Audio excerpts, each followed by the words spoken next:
very good morning to all of you. It's a lovely winter morning, and I just love this weather. I'm sure all of you do too. And I'm so happy to see many of our friends and new people. And can you hear me all? Yeah. So let's begin. We are going to listen to a wonderful talk today, and by Yeshwant, and we'll tell you all about it, and he will tell you more about it, of course.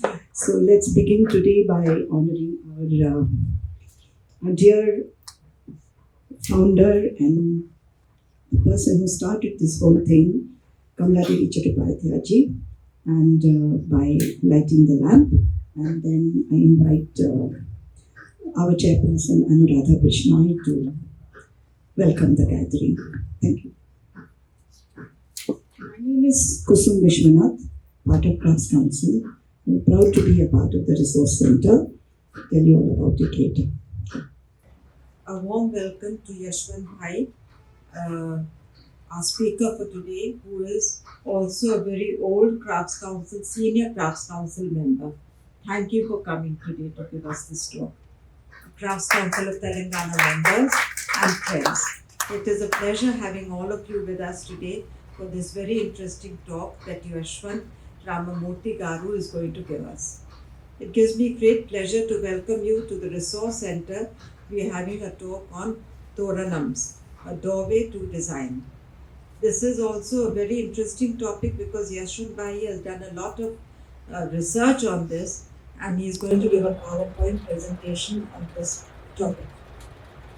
I'm sure you will all enjoy this talk very much. We look forward to your talk very much, Yeshwant Bhai. I'm sorry I'm moving up and down because this is in front. Thank you for joining us. Thank you.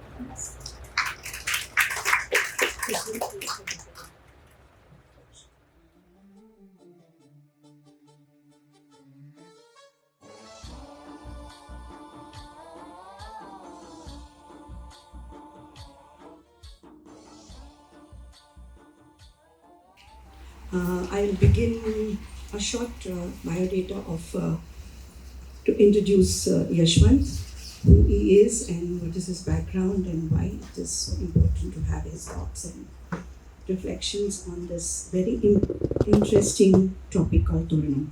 Artist Yeshwant Ramamurthy established Studio One Architects at Hyderabad in 1979.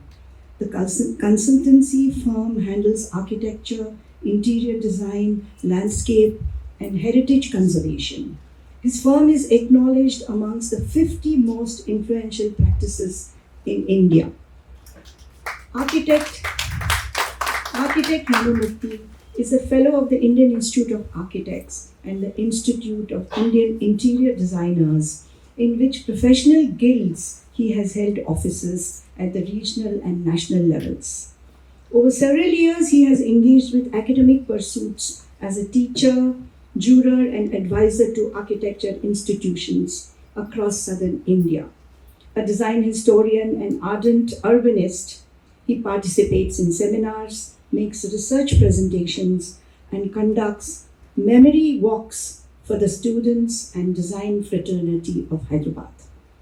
The Indian Institute of Interior Designers and Indian Institute of Architects have conferred on him Lifetime Achievement Awards in recognition of his professional standing. He is currently on the Academic Board of Studies, Jawaharlal Nehru Architecture and Fine Arts University, Hyderabad, and the ICFI School of Architecture, Hyderabad. With the Hyderabad Design Forum, on which he is president, he has curated and edited a documentation study, The Forgotten Stepwells of Telangana, which released in December 2023. Everybody must visit this site. Now hand it over to Yeshwant, and thank you.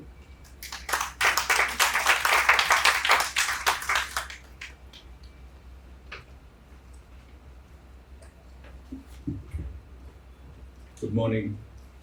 Kusum, thank you for those kind words of introduction. I must thank Anujeev and the Crafts Council of Telangana for having me at this event.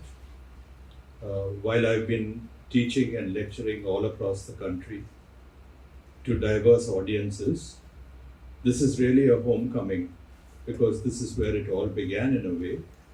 My understanding of craft and my deep engagement with craft began with the Craft Council of Telangana, which, as Anuji told you, a few of us started over 25 years ago. And a lot of what you see here is a result of that deep intervention with craft right through my professional life as an architect.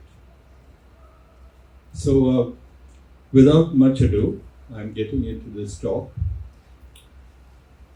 Exactly a year ago, almost to the day, the Government of India and the Ministry of Culture in Delhi had the first India Art, Architecture and Design Biennale. It was on a scale that was unprecedented, both in terms of its scope and scale. It covered art, architecture and design, and it was hosted at the Red Fort and opened by the Prime Minister of India. I was extremely honored and fortunate to be asked to make the keynote presentation at this event. And much of what you're going to be seeing today is a repetition of that, which I've also added a lot of things to and taken a lot of things. So I've tweaked out the presentation. But in preparing for this presentation, since we were given these three topics of art, architecture and design, it set me thinking, what unified all three of these? And in all these three creative aspects, we are using the same principles of creativity, whether it is scale, proportion, color, texture, form, contrast, any of the artistry, the tools of artistry that we use in any form of art, architecture and design are the same. And therefore, it was not difficult to find a common thread that unified all of them. But to do this, I had to focus on one aspect, and I chose to do the Toranam. I call it the Toranam because this is a story of Telangana in a way, and in all the villages of Telangana, these monumental gateways that you see are referred to as Toranams. Toranam is also a word that we use in most South Indian languages. Perhaps in the north of the country, these would be called Toran, but I will continue to refer to this as a Toranam. So to start with, we look at the Kakatiya Empire very briefly. On the map, you see the Kakatiya Empire marked out in green. And if you look below that, you can see the map of current Telangana, present day Telangana, and you can see that there's an overlap. So what you're going to be seeing was started by the Kakatiya dynasty and continues into present day Telangana. And the heritage that the Kakatiyas gave us is what has really set off this talk. They ruled between 1000 to 1300. It was 300 years of intense work, intense activity, and a lot of craft, design and architecture took place under this very vibrant Kakatiya dynasty. So this is the Kakatiya Kala Toranam, and this is the interesting thing about villages and forts and temples in Telangana under the Kakatiyas, where they don't have the standard gopuram. It's really a Toranam which defines the arrival and which gives you a sense that you have come. It gives an identity to the place, as opposed to what you see in southern India, which is a tall, lofty gopuram. These are sometimes called Kirti Toranas, which are gateway to glory, Hamsa Toranas, which recall the lofty Toranas of the Sanchi Stupa, all are Kala Toranam. So there are three things that are referred to, and all of them mean the same.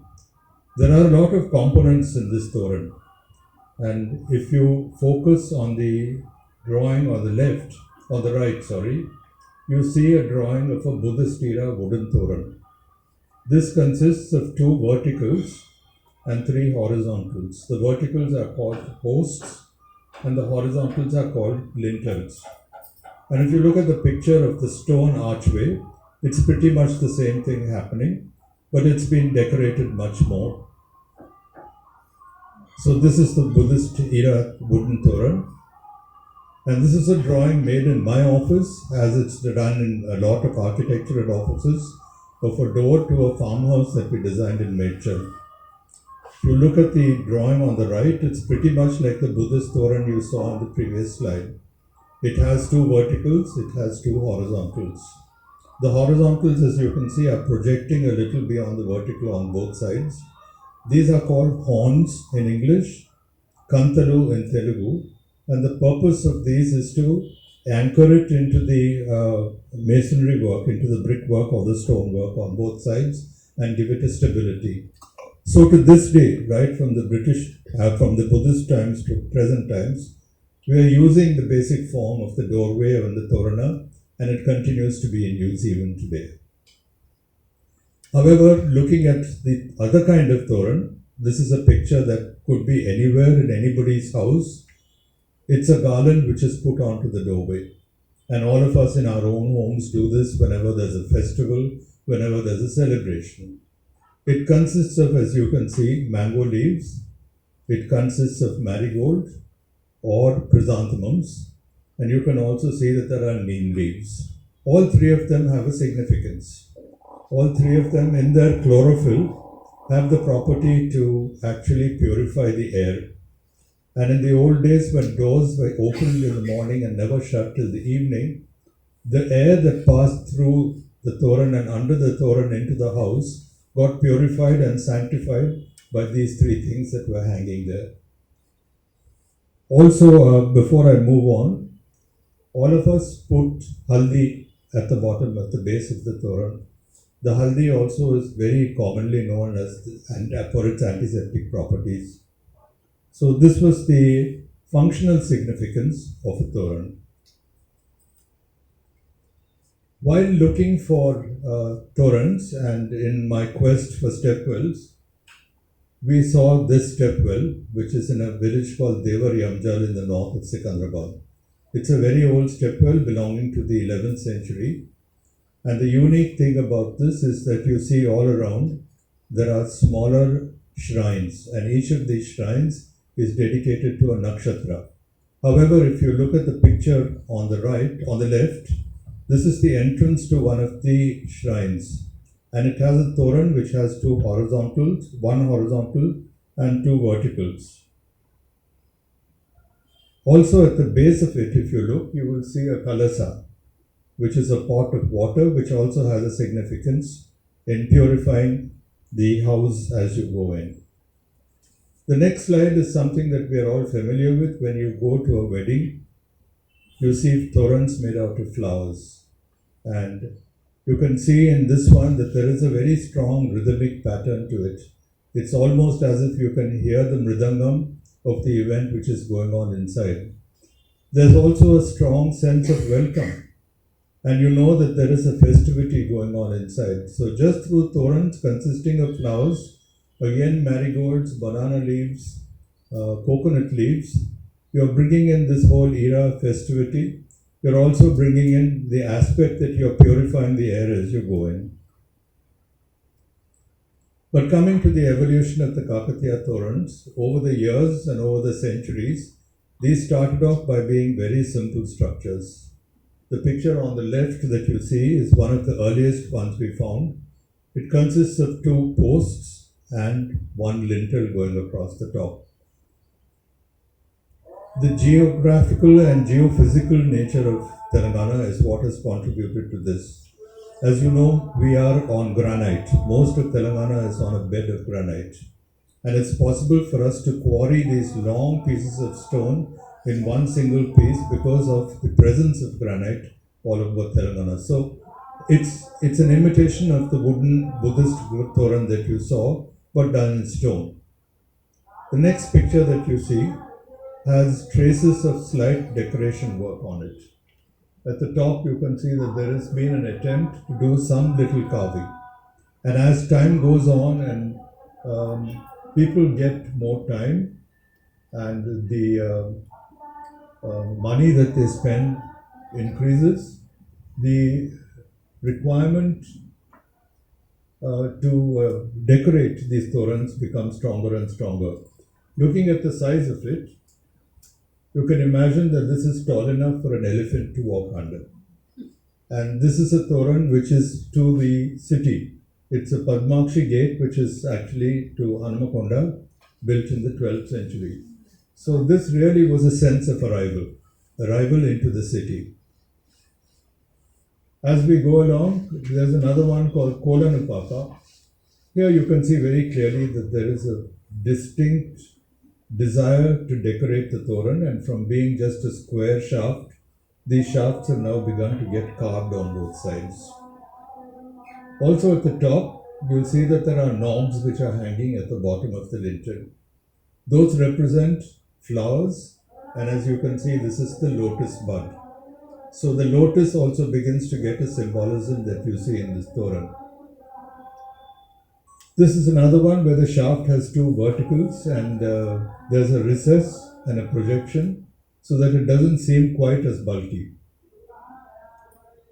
As we go on, now we are beginning to see that the colors has moved from the bottom to the top. There are two kalasams at the top of this toranam, and for the first time the idol has been placed at the top. So it gives an identity to this temple that you're about to enter just by looking at the statue of the idol which is placed on the top. Also now the columns that you see, the two verticals, have what we call a capital. And the capital is again in the form of a lotus bud. Here for the first time you see two brackets which are jumping off both the verticals and supporting the horizontal. These are in the form of what we call yalis, which are mythological animals, and it's done firstly for the decorative purpose but also functional purpose, because it gives it a stability to be able to anchor the horizontal into the vertical. The bud of the lotus now becomes a common symbol in all these torans, and you find it everywhere. Coming closer to Warangal district, this one for the first time has two verticals on either side. So rather than two posts, there are four posts, and the bracket is now at a much sharper angle and it's much more well defined. Also, there's a lot of carving on the horizontal panels and also on the vertical panels. To break the effect of the verticality, it has been resolved into a lot of horizontal lines that you see. So this one is a place called Pedapalli. It's much smaller. That's a temple at the back. We took this picture with a motorcycle in the front to give you an idea of the scale. But despite the fact that it's so much smaller, it's been very, very intricately carved both on the verticals and on the horizontal. This is at Warangal Fort. There are four of these in the north, south, east and west in the cardinal directions.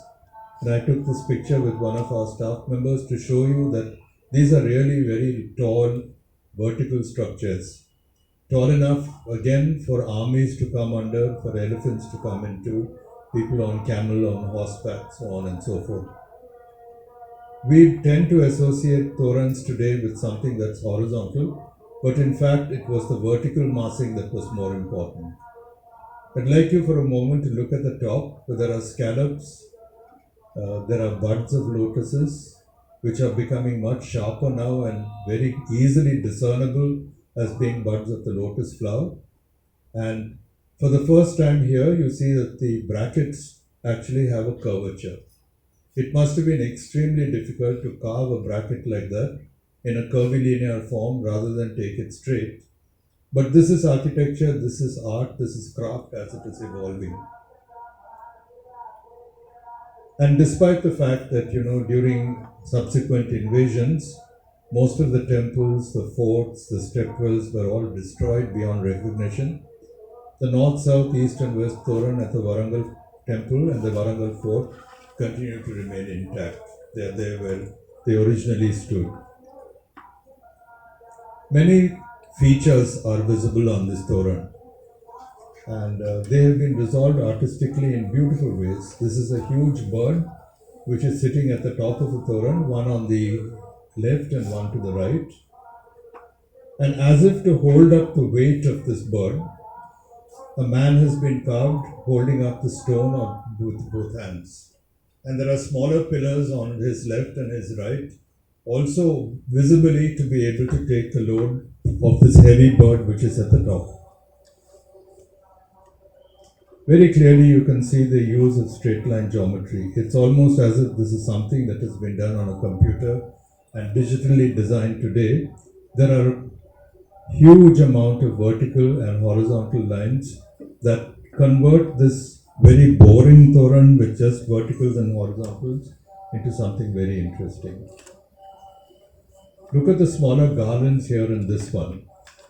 They are garlands of flowers and they are emerging again from brackets and flowers. At the top of it has a yali, and from the mouth of the yali there are scallops coming out. So the decorative value of these is increasing. The bird is called an anapakshi. Some of us refer to it as a hamsa, but more commonly it is called anapakshi all across southern India. It's supposed to be a divine swan. It's a mythical bird which is revered in India for centuries. It's meant to have been flew from the earth, from heaven. It has a body and the beak to resemble a swan. It has a crest to resemble a peacock. It's a symbol of purity. And the legend goes that it can separate milk from a water solution. It has the wisdom to choose truth over falsehood, virtue over sin, and real over make-believe. And it is believed to be the Vahanam of goddess Saraswati. It's a cultural icon of southern India, and it symbolizes wealth and prosperity. So that is the symbolism of these two anapakshis which are perched at the top of these toranams. The earliest references we found are in Lepakshi, and you can see them here carved at the base of the columns. One of them has a ring around it, another one is a standalone, but these are very early forms of the anapakshi that we found. So we are moving now from the toranam into the features that you find on the toranam, and predominantly one of the features you find everywhere is the anapakshi.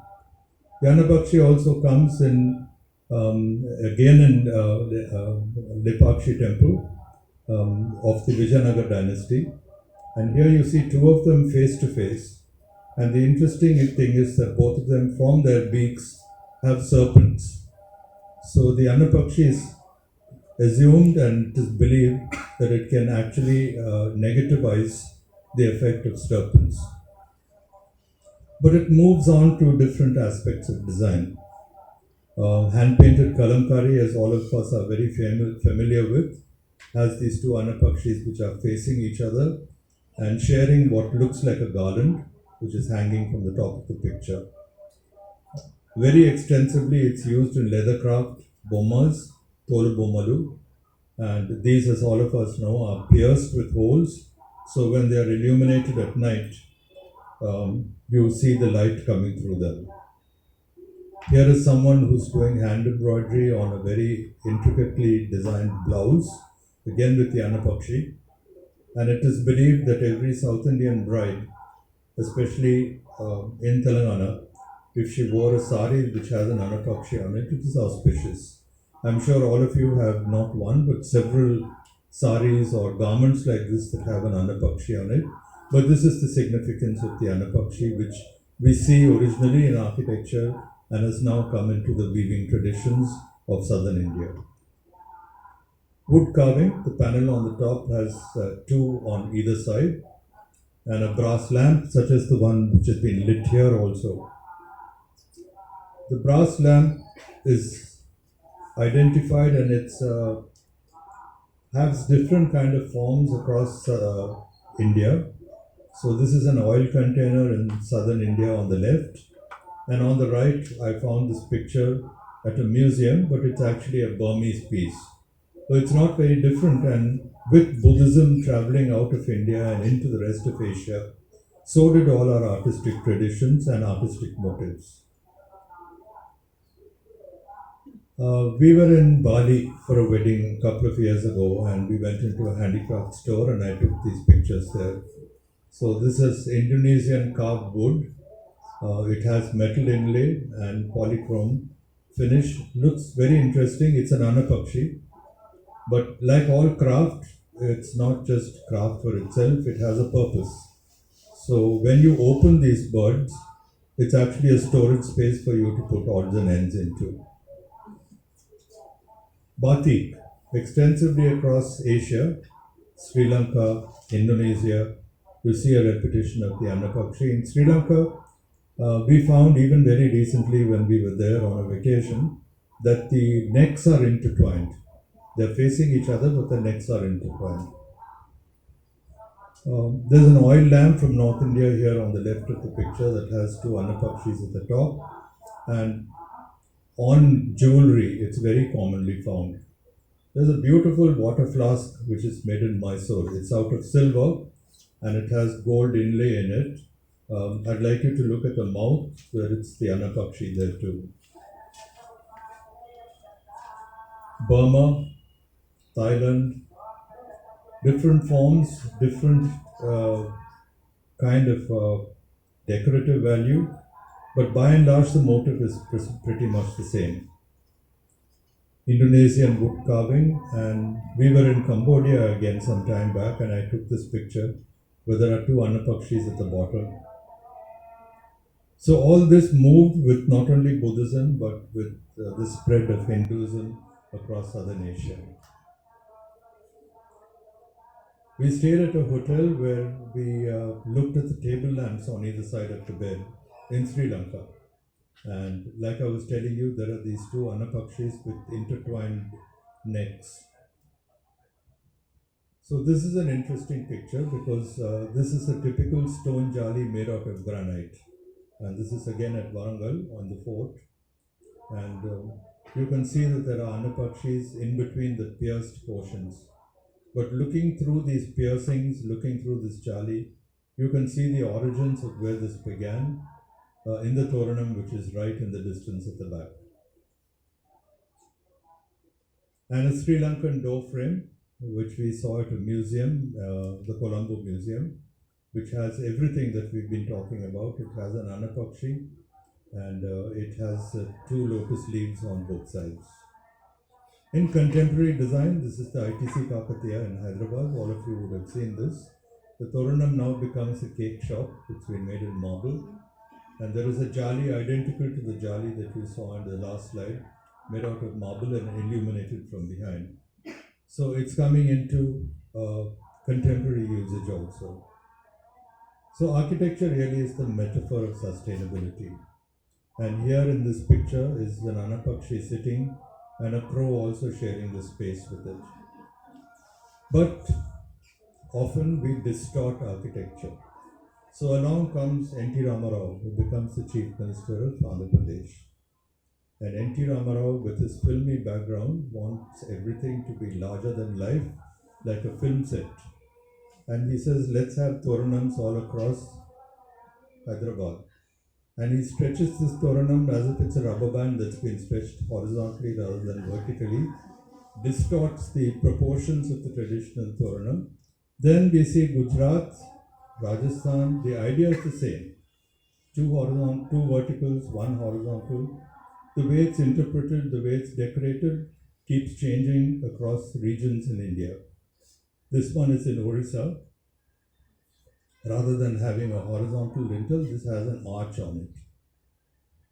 And this one is from the Chalukyan era in Aihole in Karnataka. This again is in Rajasthan. And here the rectangular shafts have been made into circles. This was one of the most interesting torans that I found. I was very intrigued with this because it has a Gajalakshmi on the top and it has yalis on both sides of the verticals. But where does it go? There's no temple, there's no fort. So what is it welcoming into? So if you look carefully, there's a step well, and the steps begin just beyond the Toran, and we were able to travel down it and look at the step well at the bottom. But across Asia, especially in Japan, you see the Buddhist Torans, and guess what? The language is the same. This is called a Tori in Japanese, which is the same word that traveled from India with Sanskrit. Also, Japanese, as we know, the language uses graphic symbols. Each of these is called a character. So the character for a temple, the moon, or heaven all begin to look like Torans, and so it's coming into everyday language also. These are Torans in Korea, and these are in Kandy in Sri Lanka. But slightly to break away from this, I'm showing you an ikebana arrangement. Those of you familiar with ikebana will know that this is a very classical arrangement done in the Ikenobo style. It uses only parts of the lotus. There's the lotus flower, the lotus leaf, the lotus bud, the lotus fruit, all of them emerging from one central point. Ikebana, as we know, began as an offering to the Buddha. So a floral offering was made in the form of a flower arrangement. And I often wondered, like everything else which moved from India, did we have a history of flower arrangement in this country?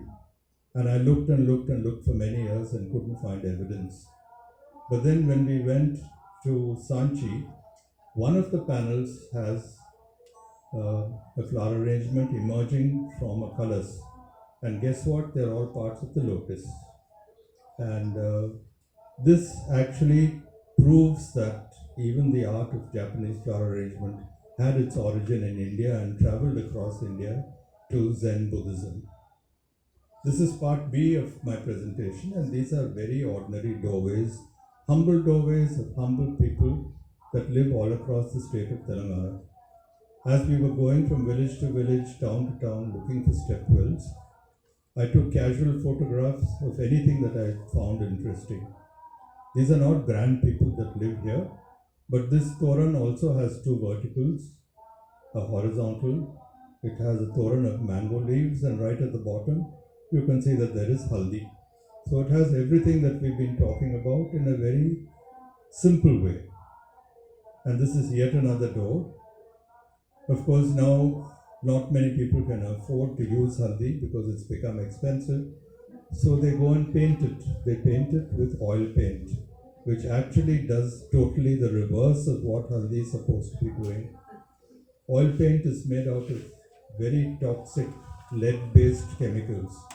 And rather than purifying people, it's actually making people and making the house impure. So many more doorways, some of them carved. And this is in the village of Pochampally. This is an interesting village. It's another story in itself, but basically all the roads in Pochampally are straight.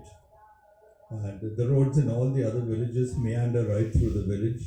As and when huts were added, the road took a curve and they are in curvilinear form. However, in Pochampally, a lot of the time activity of a sari is done outside.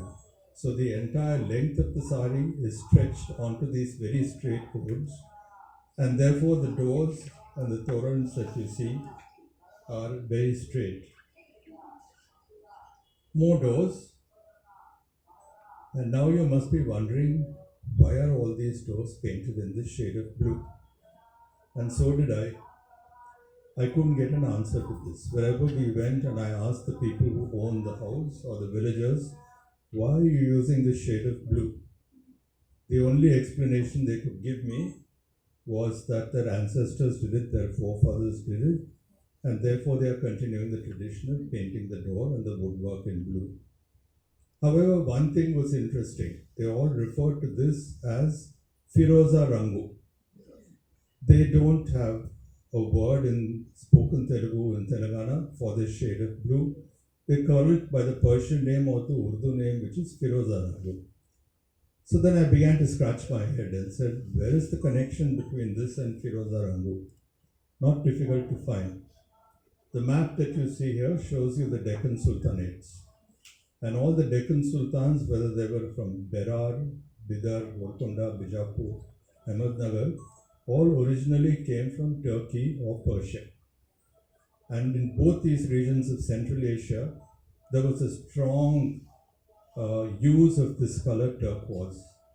In fact, turquoise is mined and found in these areas. The small picture you see at the bottom right hand is the turquoise stone. And from the word turquoise comes the word Turki, which is Turkey, or vice versa. But this is the origin of this. And here we bring the turquoise back into Bidar and into Golconda Fort. So the color turquoise, in Islamic art, turquoise is considered sacred and it represents heaven on earth. The word for turquoise in Persian is piroza, which means victory. Turquoise is also thought to have mystical qualities. The blue also signifies the impenetrable depths of the universe. Blue is also associated with spirituality, the heavens, contemplation, and reflection. It is associated with protection from the evil eye and a reminder of the eternal sky. So this is the significance of the color of turquoise, which comes from Central Asia into the Deccan Sultans and into these small aspirational villages. They are farmers, they are workers, but they like to continue the traditions that they've been used to.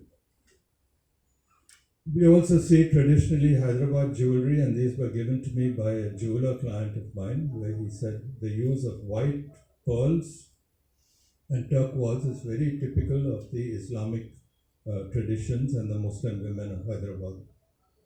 So, very strong connection with turquoise continues.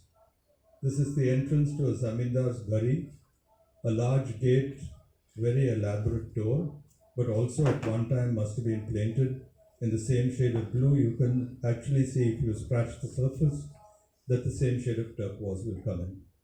However, interestingly, you see an arch here and you see two pillars. And at the top you see a parapet wall and an entablature. So the influence of colonial architecture has begun to come into Zamindar houses in Telangana. But the shade of blue continues. And when I visited the Domkunda Fort, and you see a picture at the right hand on the bottom, it's actually a synthesis of different styles of architecture. There are arches at the bottom that look like Rajasthani arches, and at the top there are columns that look like Grecian columns.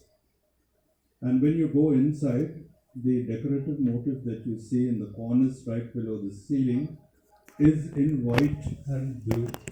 And it's the same shade of turquoise and the same shade of white, which is being used despite the fact that we have changed from Islamic traditions to the British traditions of decorative motif. So here's the story of Firoza. And to end this presentation is a humble door of a humble villager. The door is open in the morning. Nothing has changed except that lamps are not lit in these little niches. They're replaced by a bulb which is at the top of the door. And the only addition is this electric meter that you see at the top, which is there. Otherwise, the verticals, the horizontals, we still see them doing the bottom with haldi. But the door says, come in. We have a little courtyard inside. Use the water and the chombu that you see on the right. Cleanse your feet. Get fresh. Come into the house. This is our home. This is our door. You're welcome to enter. And this, I think, is the symbolism of all doors, not only in Telangana, but all across India. Thank you.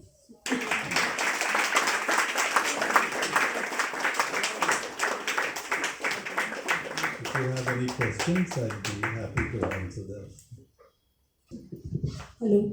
Yes. So I don't have a question, but two reflections, and one is this Anna Pakshi that you showed us. Yes. I found it extremely fascinating because the way it travels from architecture to textiles to objects. And I think many years ago we were doing something in print, and I realized that even Andhra Pradesh Police logo is also two Annapakshis. Yes, yes. Yeah. So that is one, and the second is this connection of blue with the doorway. You really solved a problem of understanding that. So that was also extremely fascinating Thank to you. see, and also what it is called in Persian. To the I think also that Al Azrak. So the color blue, I think, is Azrak is also the meaning of Is that. it? I see. Yeah, I see. yeah. And is it also called same Firoza? Yeah, so that in Arabic, Ajrak is also blue. I see. Yeah, Okay. so I mean a lot of good connections that you showed us. I think that was very fascinating. So thank you so much. Thank you so much, Shruti. Thank you.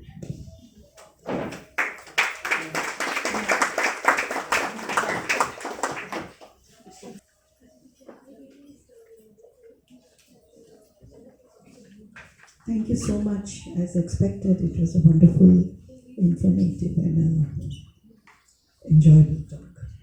A few reflections. Ladies and gentlemen, I'm sure you all agree with me that this talk helped us step through the doorway of design and architecture to a deeper understanding of their cultural and artistic significance. These gateways are more than simple entrances. They are symbols and storytellers, bridging the past with the present and symbolizing prosperity, protection, and spiritual passage. Each intricate carving, geometric motif, and symbolic detail reflects the rich diversity and ingenuity of Indian craftsmanship, showcasing how art and architecture have always been deeply intertwined with spiritual and cultural identity and entities. Let us carry forward this appreciation of our heritage, ensuring that these architectural marvels inspire future generations. Thank you for being a part of this enlightening conversation. May we always keep the doors open to understanding and appreciation wide open. I don't have enough words to say more. There is so much more. Maybe we can have more conversations regarding the influence of art in our present day life and how it is important to inculcate those in our future generations. Thank you so much, Yashwant, and thank you all. So I think the questions are over, or any more to come? I have a question. Yes. Yeah, please ask us. It's for Yashwant sir. Yashwant sir, mic. Sir, I would like to know if we have a marking of how many are there and how we intend to preserve the Toranams for the future. How in many terms of Toranas? if there's any way I to really find that. didn't do an exhaustive study of them. I know that wherever we went looking for a stepwell and we would find a temple, that inevitably there would be a Toran at the entrance to the village or at the entrance to the temple. But I haven't covered every district of Telangana as yet, so I've not enumerated them. I won't be able to tell you exactly how many there are. Most of them occur in Shiva temples. Shaivism was much stronger than Vaishnavism here in Telangana, right up to about 200 years ago. So they're also in temples to Ganapati. Some of them are in temples to Durga. They're all of different sizes, different shapes, but there is very distinctly a Toran in each of these areas. We found them at the entrance to stepwells also. People obviously venerated stepwells so much that they wanted to define the entrance so that you could find your way to a stepwell. And wherever we found a stepwell, there was a Toran that showed you the way and identified the fact that there is something here. So people would find their way to either a temple or a stepwell by looking for a Toran. Thank you so much.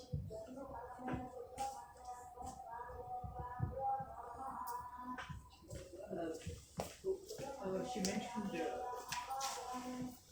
one of the drawbacks in our country has always been maintenance.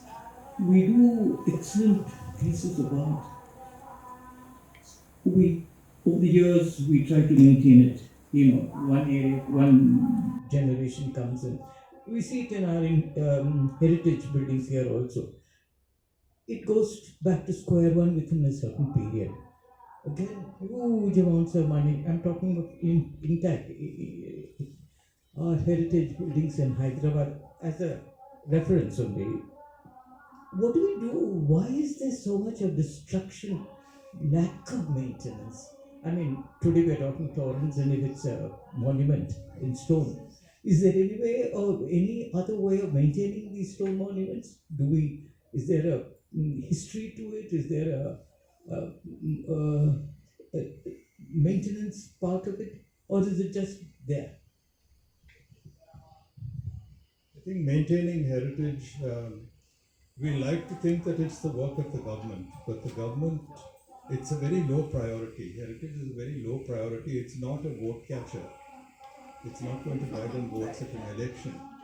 So it's really up to private bodies and to sensitize people who own these temples and these stepwells to be able to maintain not just the stepwell but also the Toran. I haven't shown you very scary pictures of Torans that we found, where auto rickshaws are chained to them at night so that nobody can run away with the auto rickshaw. But yes, I think we can change this system by talking more to school children, talking at universities, sensitizing the younger generation to show them that there is a relevance of history. And to respect history is like respecting grandparents. Unless you know history and where you came from, you can't move ahead. But this has to be done extensively and at the school level. And I'm hoping that the resource center that we've created here, through talks like this, and I think it's time we started inviting school children across and sharing these kind of presentations with them. That's one of the things that the resource center can focus on doing. Even if they can't come here, we can very easily take these presentations to school. Nandini is here. Nandini would like, I can do this at Vidyaranya for you. Thank you. So that's the first thing. Thank you so much.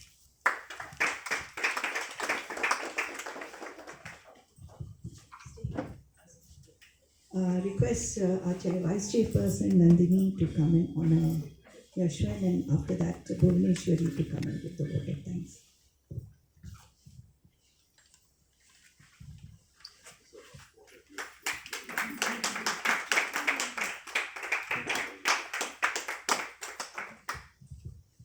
Thank you, Yeshwant. Mr. Yeshwant Ramamurthy. He has not only enlightened us but also sparked a deeper understanding of the rich tapestry that these elements weave together. Your ability to engage the audience and provoke thoughtful discussions leaves us with much to ponder. On behalf of Crafts Council of Telangana and everyone present here today, I extend our heartfelt thanks to you, Mr. Ramamurthy, for sharing your knowledge and expertise with us. Thank you. I now thank the audience and our dear members for your presence here today. I thank the videographers, Mr. Sachin and Vijay, our staff members, for your complete coordination. Thank you all.